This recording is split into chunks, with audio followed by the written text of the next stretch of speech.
Адамзат жер бетіне түскеннен бері ақ пен қараның соғысы тоқтаған емес та ешқашанда.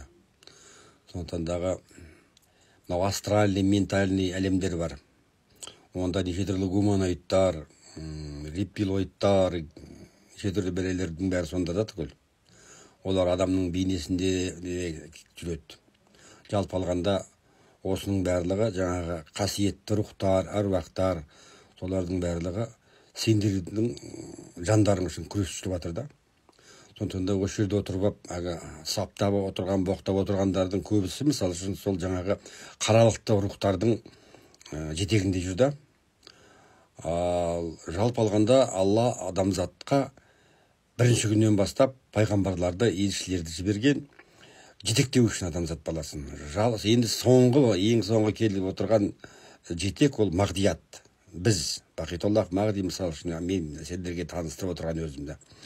Бірақ маған қарсы шығып, елдің бәрін жан-жаққа дүрліктіріп отырған ол жаңағы қаралықта тажали рухтарда.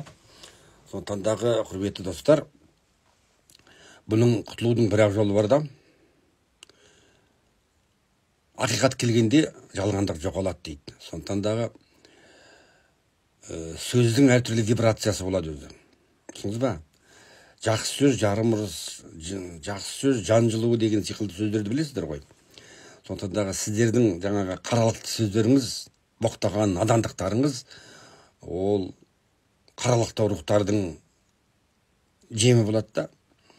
Ал даналықты сөйлеген, махаббат туралы, жылылық, жақсы, жанға жайлы сөйлеген адамдар, олар ақ рухтардың қолдауында болады да. Сондықтан дағы шамаларың келсе үндемеңдер, айтпайтын болмаса даналықты, жақсылықты сөйлесіңдер. Ал қаралықты отырған мына жердегі неше түрлі бұларды ренжиді еще, шайтансың десең, надансың десең. Сондықтан дағы даналық деген бар сөздегі, адамның түсінігіндегі. И надандық деген бар. Міне, нағыз жаңағы қаралықты сөз әкелетін жер бетіне ауыр энергетиканы жүктейтіндер, бұлар қаралықты надандар да. Оны екіге солай білеміз. Даналықты әкелетіндер, даналар дейді.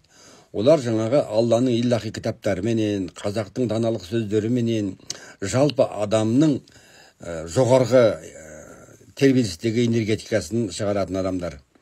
Міне, сондықтан дағы осы жерде, ендігі жерде сақ болыңыздар.